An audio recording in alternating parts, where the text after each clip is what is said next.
Blessings, beloveds. Welcome back. Decided to jump on and talk about Venus, the beautiful goddess of love. Always needing and wanting to remind ourselves of the beauty and the love and the harmony that's inherent in nature. It's always there. And Venus, which is about to ingress into Gemini, is a really interesting placement. On an exoteric level, Venus in Gemini doesn't get the same understanding as you would when you look at her through the esoteric lens. So I want to focus a little bit, I want to mix a little bit of the esoteric and a little bit of the evolutionary as well. Her journey through Taurus, I think, has been quite challenging, actually. Even though, Taurus is her own home sign, she's extremely dignified in the sign of Taurus. She's had to work through a lot of matters because of the solar and lunar eclipses we've had in the Taurus-Scorpio polarity. And we still have two more to come, actually. One October, the 25th of October, which is in Scorpio, and that's a solar eclipse. And then finally, 8th of November, a lunar eclipse at 16 degrees of Taurus. And whilst Venus is not going to be in Taurus, the point is that her journey through Taurus is picking up these energies of these solar and lunar eclipses. And solar and lunar eclipses are never necessarily easy pathways. They are powerful portals for powerful change to occur, sometimes in a way that we could welcome the change, and in a lot of other instances, changes that we don't necessarily want. So there's, there's resistance there as well. And of course, her journey in Taurus has picked up a lot of aspects, as of course she would anyway. In fact, let's just share the screen and start looking at some things. So this is a chart for today, actually, and you can see that Venus is still in Taurus, and by tomorrow she will actually move into Gemini. So there she is there in Taurus at 28 degrees and 51 minutes, right towards the end of her journey in Taurus. But, in the last few days, she picked up a square to Saturn and trine to Pluto. The square to Saturn is always going to be a fairly uncomfortable passage to go through.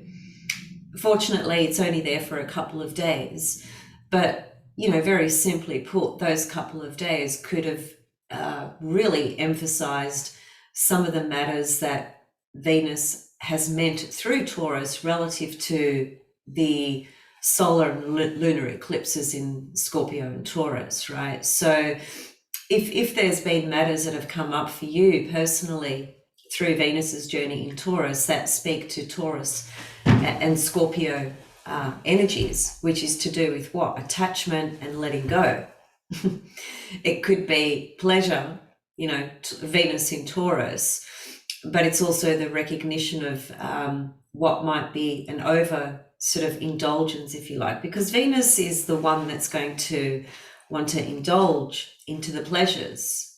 She's a body, an archetype that represents the pleasures of life amongst many other different things as well, of course, such as value and beauty and harmony and balance and relating, truly relating, right? Being able to share and relate to somebody,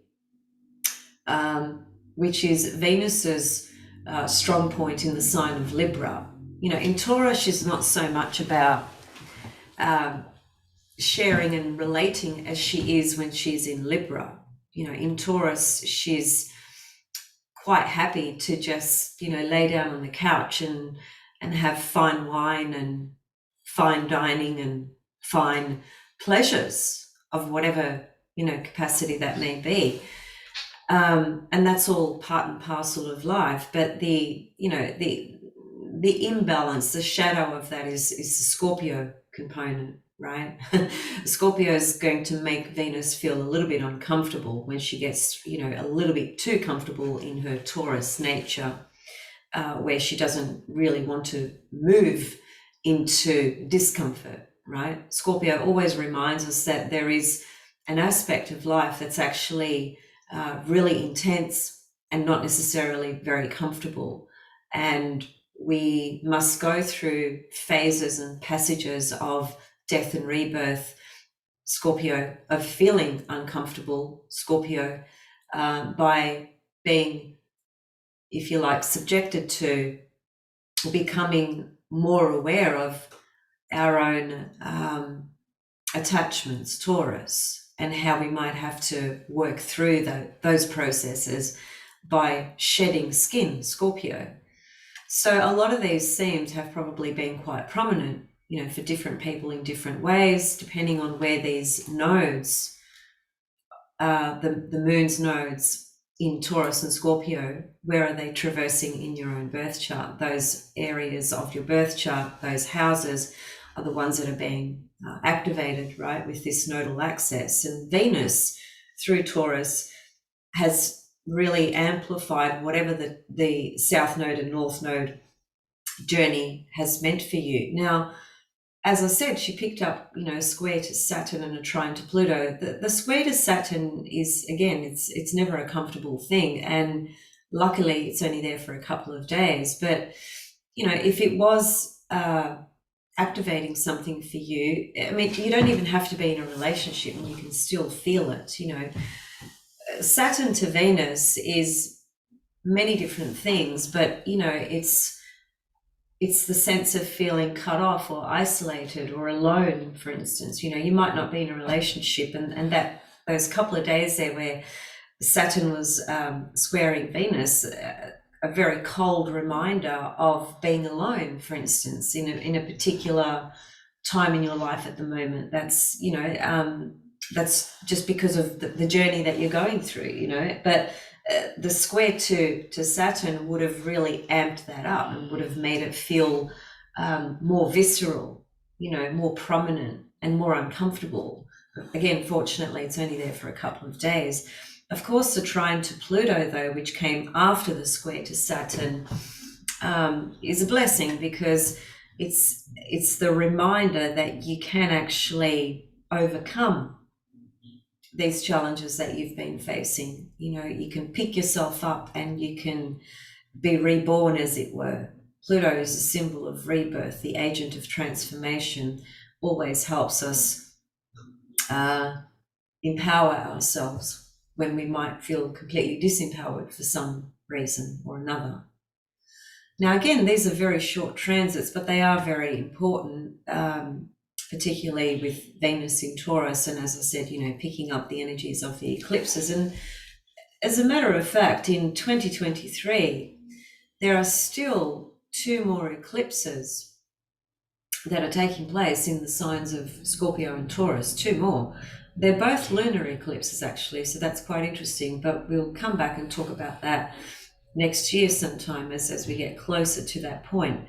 But it is worthwhile noting, that we still have 2 more eclipses in the sign of Scorpio and Taurus. Now, and also, Venus was conjunct Uranus, conjunct the North Node, and conjunct Pallas Athena just a couple of days ago. Now, those aspects there to those 3 bodies, because they are conjunctions, they can be seeds that are planted, right, for something new to emerge out of that energy, which won't be seen for some time yet. But they're not necessarily what I would consider more challenging aspects. The more challenging ones were the Venus squaring Saturn, the Venus trine Pluto. I don't see that as, it can be challenging for some people, but overall, it is a process of some kind of sense of empowerment and picking yourself up again after maybe having gone through a real low period while Venus was square Saturn. So again, it just depends on you and what's going on in your life. But certainly the conjunctions over here to the Uranus North Node and Pallas Athena. They're all beautiful seeds that have been planted relative to Taurus and Venus type of matters, connecting to, of course, Uranus, North Node, Pallas Athena. Uranus is always a symbol of authenticity and freedom and liberation. So there might have been something that was sensed or realized within you around your own level of authenticity and how you can work with that in a earthy kind of manner, Taurus, and that might just also speak to money matters, how you are managing your money, how you are making money, what you are spending your money on, what are you investing your money in, where's the value in where you've directed your cash flow, what's that bringing back to you, those sorts of things can be quite prominent with Venus actually on the North Node and Uranus for that matter. But these are, again, there's seeds, because conjunctions are a new beginning, they're a new birth, right? So by tomorrow, I'll just show you that Venus ingresses into Gemini. So let's just emanate the chart and let's just go one day forward. And there you see she's coming to the sign of Gemini. As I said, this position is a lot more complex and deeper than we might realize, because esoterically, Venus is the ruler of the sign of Gemini. And that's a really important point when we are working with our own conscious path in terms of how we are evolving and waking up and awakening, right? The Venus in esoteric astrology corresponds to the fifth ray. And that fifth ray is called the ray of concrete science and knowledge, which sounds really weird to have that kind of statement, right, for the planet Venus, right? You might think Gemini, Mercury, maybe Saturn, maybe even Uranus, but it's actually Venus that connects to ray number 5, which is the ray of concrete science and knowledge. And it's essentially the concept of the expression of the ideas of the mind of God.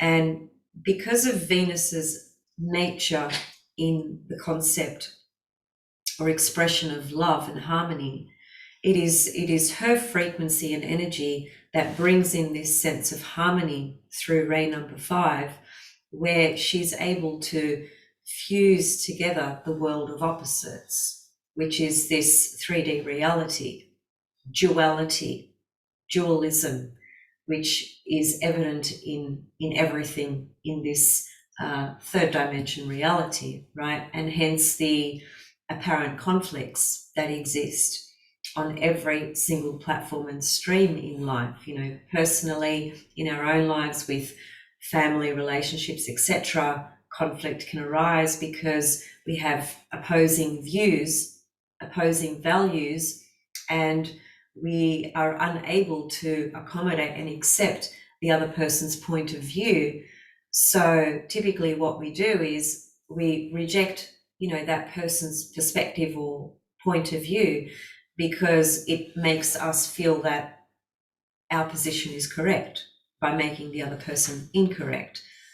This is the nature of the ego and the personality that always needs to feel like it's right.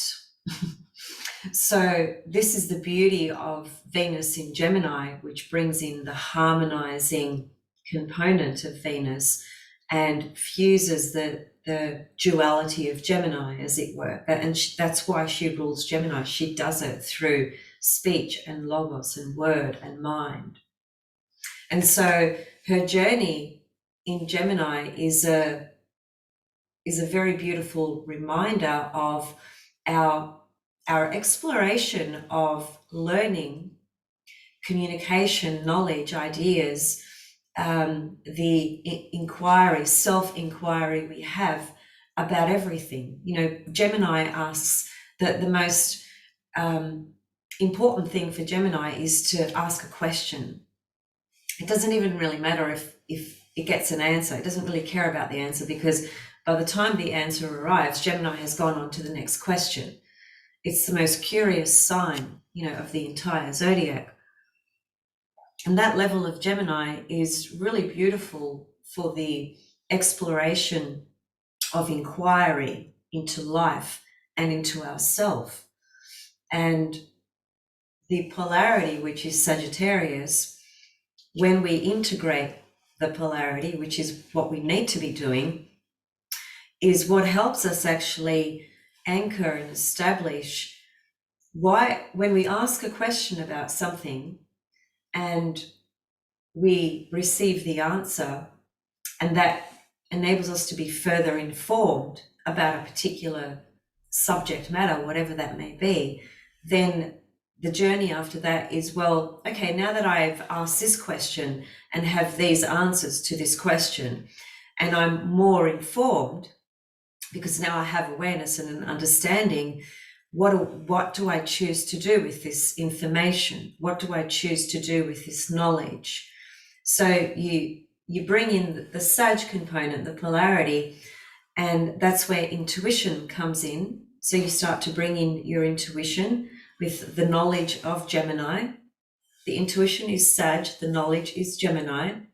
By integrating the intuition, we start to develop a greater sense of purpose and meaning around the information we have attained, the inquiries we have made, and whether we will choose to actually do something with that has some kind of purpose, right?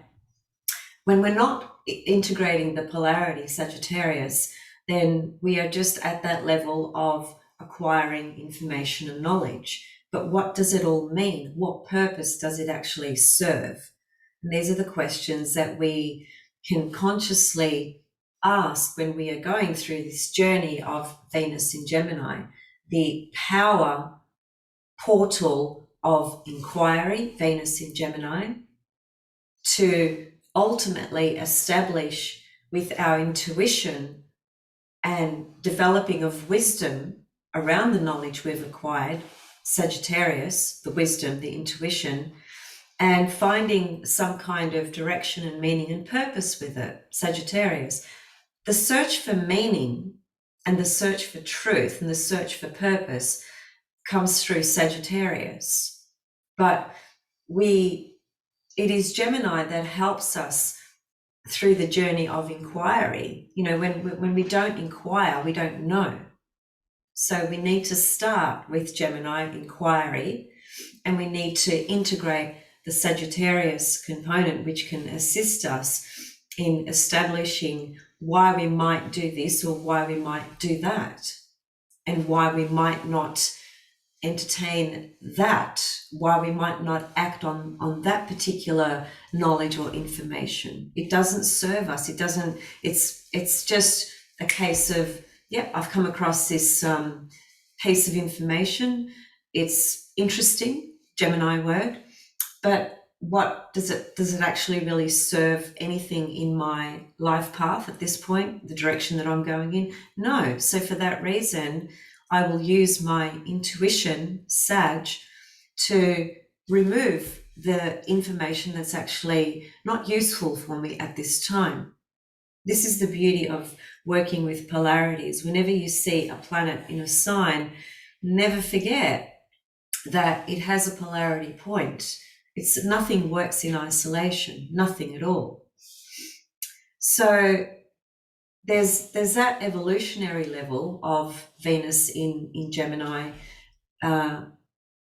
activating the polarity of Sagittarius. And then there's the esoteric component of Venus in Gemini, gifting us the power of Venus, which is a magnetic principle, a magnetic force, a frequency, a vibration that smashes the heart open through actual inquiry, in this case, while she's in Gemini, and working things out. It's really quite a beautiful experience to inquire about things, right, and to dig a little deeper and to find out more. because that sets you off on a particular path, right? Instead of just sitting there with, 1,000 different books and having read 500 articles, and you've just got all this information, Gemini, circulating, in the left part of your brain, Gemini again, and it's not serving any particular purpose. You might be able to impress people on an intellectual and be on an intellectual level and be extremely articulate, and that's one of the most impressive characteristics of Gemini. Actually, it's just genius when it comes to information and knowledge. But if you dig a little deeper, there's not much there, because it's Sagittarius that brings in the expansive philosophical component of truth into knowledge, which in turn becomes wisdom, right?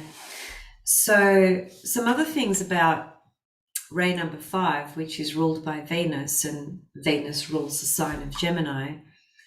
This is a really interesting point, actually. Let me just find the paragraph. I would just like to read this.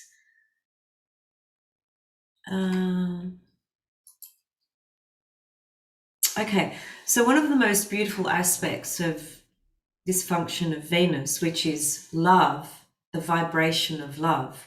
Venus, it's really interesting, because even when you look into the Venus star point, which is a journey that is essentially, each star point stays in one sign for around about 100 years. There's many different layers to the Venus star point, but just that component there, that's an evolutionary shift that goes on every time Venus changes signs, right? And it's quite it's hard for our left linear mind to fathom, the pentagram that Venus creates with the sun and the earth, which is that 5-pointed star, and it's a wheel or a clock that's working behind, you could say, the zodiac signs, right? And it's just ticking away ever so slowly, because I think the large cycle of that is about what is it, about 1,250? No, it's 250 years. So we go from 100, then we go to 250, which is the same cycle of Pluto return, just 2 years short of that. The Pluto return is 248 years. And then you have a larger cycle when you go even further and expand that further, and it's 1,250 or something to that effect. So this Venus star point thing is much bigger than we actually understand. But I was just going to say that 250 year period, which connects to the arms and the legs, the 5-pointed star, speaks to the evolution that can only take place through the heart and love. And Pluto speaks to the soul's evolution. So both the Venus star point and both Pluto are working sort of behind the scenes in this, vast sort of level of fields, vibrations that we do not consciously think about on a day-to-day basis. On a day-to-day basis in our human form, we're just kind of trying to survive, and sometimes we're trying to thrive, and we're just kind of living through the motions, and we are also being creative and we're just living life as best we can. We're trying to show up every morning when we wake up into our life as best we can, depending on what's going on in our life. But behind all of that are these deeper, very complex layers of levels, of fields, of things that are shifting and changing and turning wheels. And we are a part of that, whether we are aware of that or not, whether we realize it or not. And so Venus esoterically does speak to those bigger, deeper, complex layers of things moving, transitioning, and transcending. And Venus in Gemini is transcending, is helping us transcend the lower self into the higher self. And that's why she corresponds to Gemini in esoteric astrology, because she is attempting to help all of us fuse the differences. Fuse them in a way where we can appreciate Venus and understand diversity without it needing to be a problem, without it needing to be conflict or a competition. Now, competition is also a healthy thing. You know, in sports, for instance, if you have two teams that are not going to be competitive, well, there's no game, is there? So, you know, competition is appropriate in certain streams and walks of life. But in terms of unison, in terms of love, in terms of acceptance and compassion, and the understanding that we are all brothers and sisters, which is Venus in Gemini, it's the love, the fabric of love that's weaved through this physical experience, through all of us, because we are all brothers and sisters in the bigger scheme of things, right? So yeah, as I was saying, competition is a healthy thing in certain aspects of life, but Venus in Gemini brings in that ability to understand and to witness and to observe the nature of duality without it needing to be war, conflict, right? Without it needing to be a disharmonizing experience. So Venus in Gemini highlights these sorts of themes and can remind us of how we can integrate the lower self with the higher self, which is what esoteric astrology is primarily speaking to. That's what the teachings speak to. And there was just one other thing that I wanted to mention here. So when Venus is working through the consciousness of a soul-centered individual, sorry, actually, it's the paragraph before, so let me just start again. One of the most beautiful aspects of this function of Venus, love, in love in the, not in the romantic sense, which is fifth house, but rather from here, 12th house. This level of love is the unconditional experience of love, the love that unites everything and everyone, the love that does not, therefore, does not judge, but accepts everything. This is why Venus in exoteric astrology is exalted in the sign of Pisces, 12th house, right? I'm pointing to 12th house, but I'm referring to Pisces, Venus's exaltation position. Very powerful Venus in Pisces. So again, I'll start third attempt to read this paragraph. Okay, so one of the most beautiful aspects of this function of Venus is also one of the most esoteric. In the ancient wisdom teachings, we find that the work of Venus helped to give humanity its special quality of being. Venus through Gemini,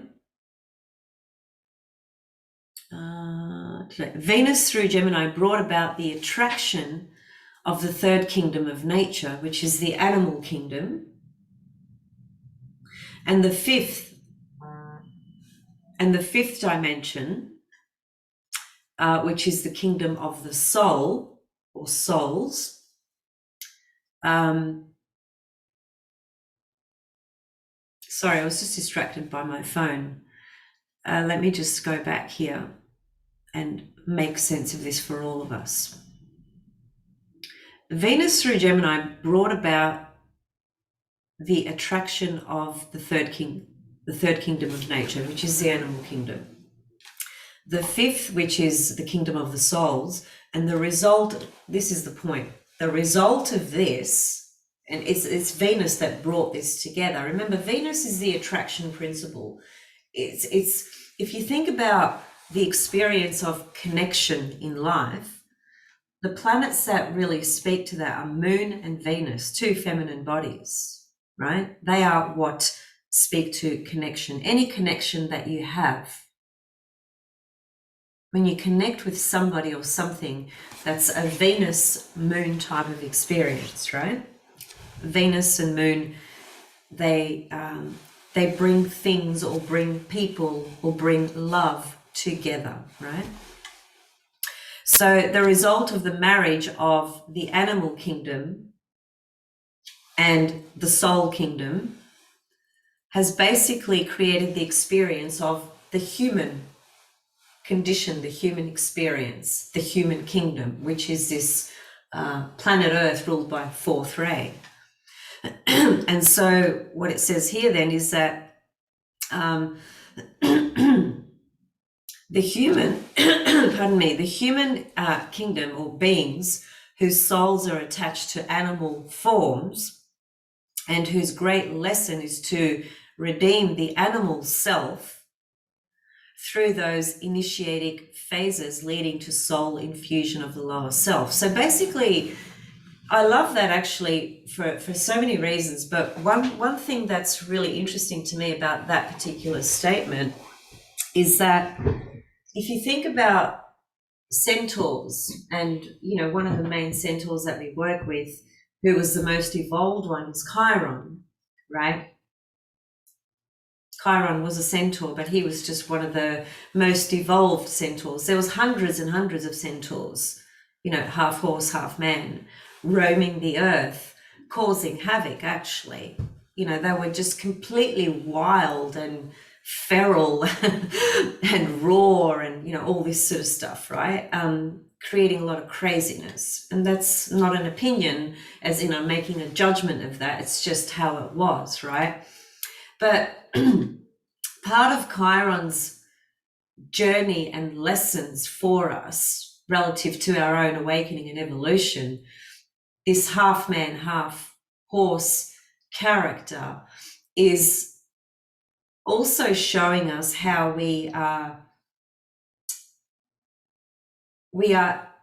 part of the earth. We are anchored to the earth. We have this animalistic component to who we are in the human form, those animalistic urges and instincts that we have, which can be used in a very powerful and productive way, but they can also be used in a very diminishing way when we've got no control over it, right? Which of course is Saturn. So every planet is there for a very specific purpose and reason. But anyway, this whole matter here of lessons and redeeming the animal self through initiatic phases leading to soul infusion in the lower self. I can't help thinking of Chiron, the centaur Chiron, when I read that, right? And, in esoteric astrology, not esoteric, I've just forgotten the branch. There was this, it's gone anyway, so I'll just leave that there. But these are just some things to think about, I suppose, when we're thinking about the integration of our lower self. And when I say lower self, I just want to be clear, and I say this all the time, just in case you're listening to me for the first time, so that my words are not misinterpreted.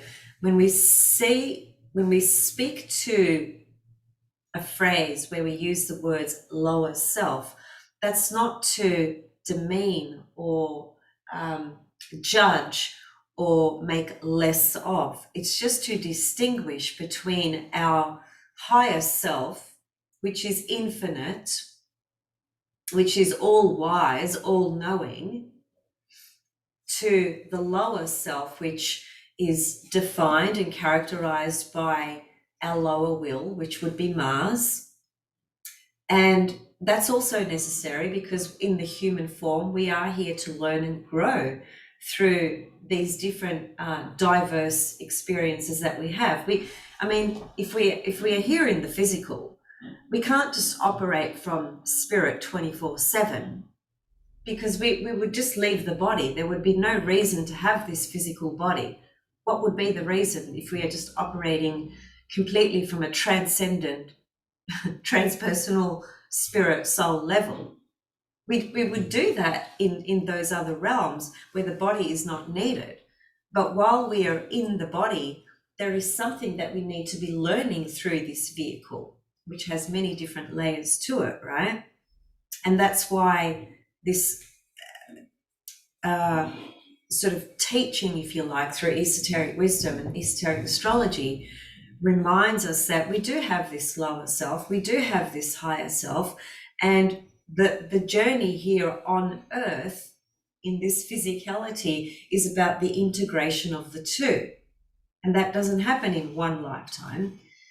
I'm not sure exactly when it completely happens. I don't know who has the answer to that. If you do have the answer to that, feel free to share your theories or knowings for that matter. But as long as we are physical, we are evolving through this physical body as well, and we are learning how to honor it and treasure it and respect it and utilize it in all the unbelievable and miraculous ways that this physical vehicle can be used for expression, for growth, and for evolution, right? So just to finish up, Venus in Gemini is going to pick up a few different aspects. So I just want to share a few of the thoughts around those. So there's quite a few of them, but I'll probably just pick a handful, I think. So I think let's just animate this chart so that we can get the visuals for this. So Sextile Chiron, okay, which is basically 7th of July, but you can, the energy for that is open a couple of days either side of this date, right? So I really like this aspect, Venus to Chiron in a sextile, because of course sextiles speak to opportunity.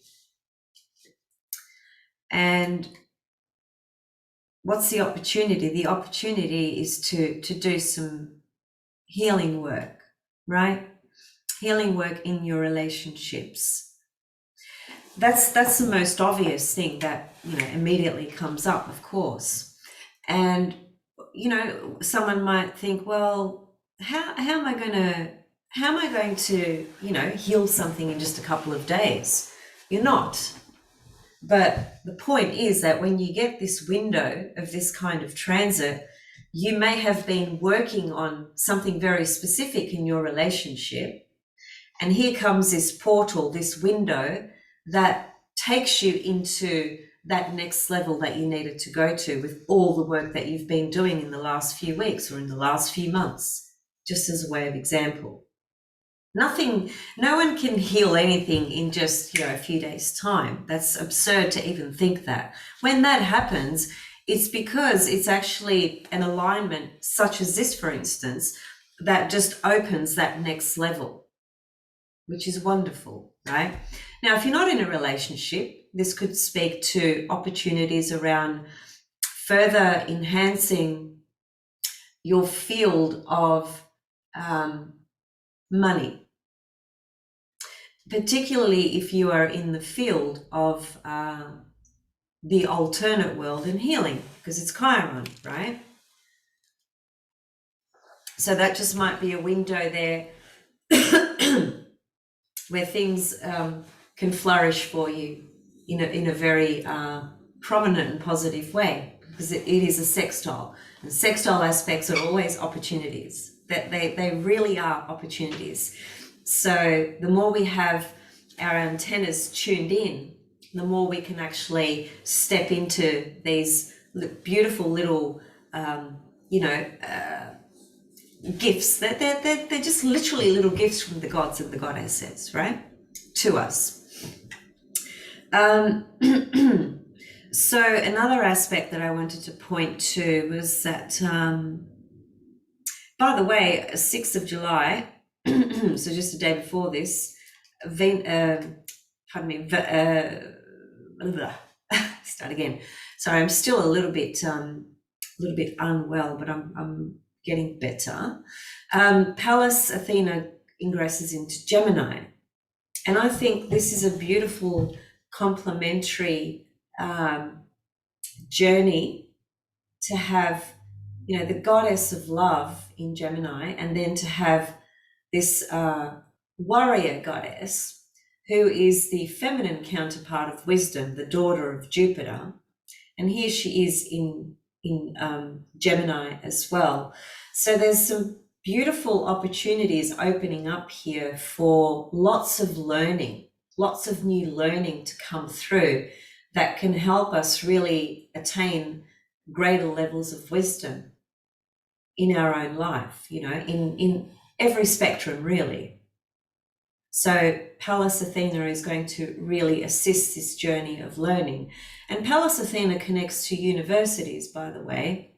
So higher learning and studying. So if it could even be, of course, taking on an astrology course or picking an astrologer that you want to work with, have as your mentor, and dedicate and devote, a few months of intensive learning with one of your favorite astrologers. It can be that. Anything to do with higher learning is Pallas Athena. And while she's in Gemini, she's going to ignite the inquiry of wanting to learn more and understand more and deepen the level of wisdom that you might have in certain subject matters that you are interested in, whether that's in alternate esoteric or whether that's in mainstream academia as well, because it is Gemini, right? So I really love that ingress there. That's complementary. The one that I would say we might want to be careful of,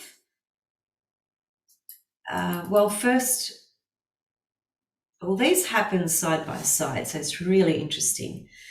Okay, so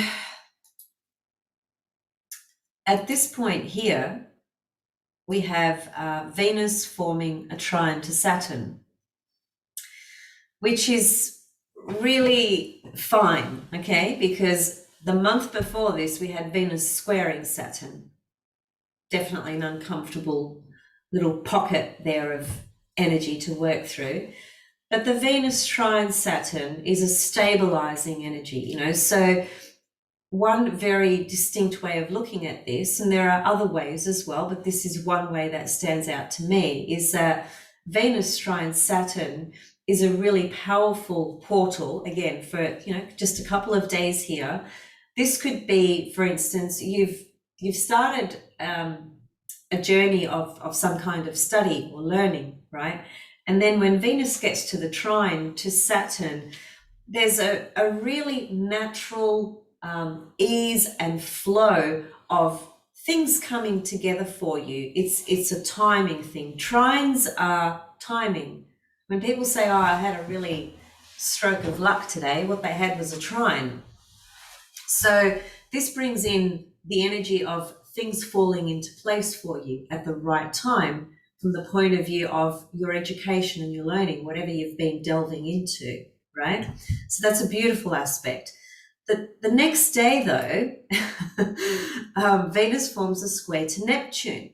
And again, this is only there for a couple of days. And interestingly enough, they're side by side, the trine from Saturn and then the square from Neptune, they're just days apart, right? So very interesting mix of energies because they are really quite opposing, and if Neptune was trine Venus, we wouldn't need to be so concerned. But a square from Neptune to Venus is, you know, is a pocket of energy where we might need to be just a little bit more clear with our own boundaries. You know, if there was some kind of business venture that was going on for you at that time, or you just met somebody and you had this, you know, undeniable attraction and connection to them, well, because this is only there for a few days, then, you know, the spell, the hypnosis will only be there for a couple of days. And then, you know, you meet up with that person next week and you have dinner with them and you look at them and you think, wow, is that the same person that I met last week? is that the person that I was like, you know, kind of in awe of and thinking, wow, this person is just spectacular. And so when, you know, the square from Neptune and Venus has moved away and you meet up with that person again, you actually see the person that's there, the real person. And you may or may not like that, who knows. But in terms of financial situations and decisions, I would always be very, very, very careful when there's a Venus square Neptune aspect in play. When that energy is activated, you need to be extra careful with choices and decisions you make around money and contracts and decisions of that nature, because your ability to see it for what it is not necessarily there. So I always am, you know, just very mindful of that. If I'm in a situation where there was some kind of financial deal going on, I'd probably be, you know, extra careful. Boundaries, boundaries, boundaries, boundaries. Neptune has no boundaries. Saturn gives beautiful, healthy boundaries for us. When we've integrated Saturn in a very healthy way and we're working with Saturn inside ourselves and we're not projecting it out there, we're very clear on our own boundaries on every single level in our life.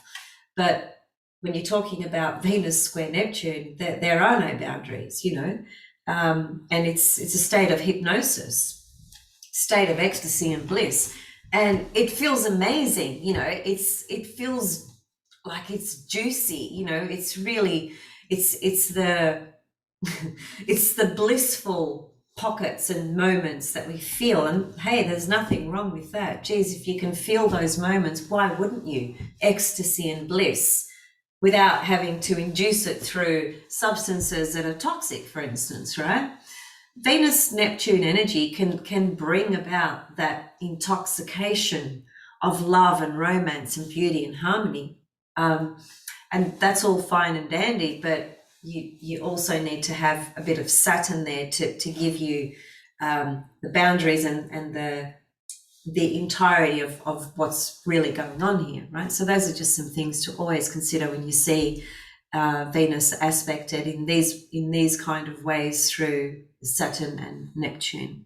And finally, just to finish up, and as I said, there's lots of other aspects, but I've just chosen a few to talk about for today because I feel it's almost time for me to head off. So on this particular day, which is the 16th of July, what's happening is we have Venus forming a quincunx to Pluto, or an inconjunct.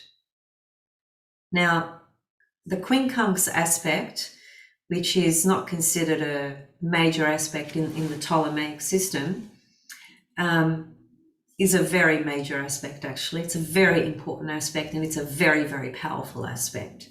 One day I probably should just do a video on the inconjunct aspect for those that are not really familiar with it. But what I will tell you just in short for now is that Venus forming an inconjunct to Pluto, relative to the journey that Venus in Gemini will take us through, and everything that was activated through the square to Neptune, the trine to Saturn, and anything else that she picked up. She had the sextile to Chiron, so there was that as well. Oh yeah, and the sextile to Jupiter. Sorry, I missed that. Actually, let's have a look at that date because that's Sorry to digress, but I overlooked that, and I've got it noted here, but I forgot to mention it. Okay, so there we go. So when's that? That's 29th of June. So that's literally just days away, right? Now this is a great aspect. Venus sextile Jupiter. Why? Very simply put, two benefics in a fortunate aspect together that symbolizes opportunity. I mean, just listen to those words. Two benefic planets. Benefic planets inherently bring no harm. Venus and Jupiter are the planets that bring joy, happiness. Yeah, they can bring other things that can go a little bit pear-shaped at times, but fundamentally, they are planets that bring joy and happiness, okay? And pleasure and expanding and growing and, you know, the stuff in life that we want more of, basically. And if we were going by natural law, we would be so much more attuned to these sorts of experiences because we wouldn't have the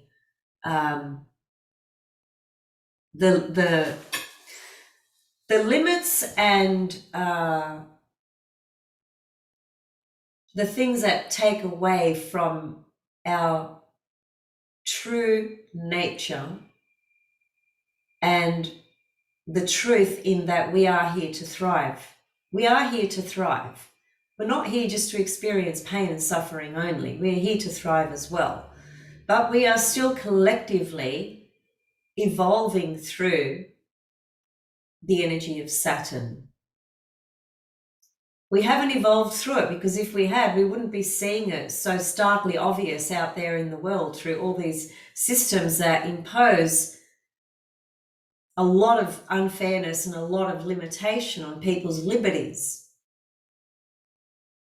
So until we evolve, they're still going to experience these systems and Saturnian systems out there. You know, that's just how it is. Okay, sidetracked. Let's go back to, I've just forgotten exactly where I was. Never mind, I'm going to go straight back. Oh, sorry, yes. Venus sextile Jupiter, opportunity to have some enjoyment, to have some good things come to you, some gifts, some blessings, some abundance, you know, some joyful moments and time. Could be in money, love, relationships, creativity, any and all of those things.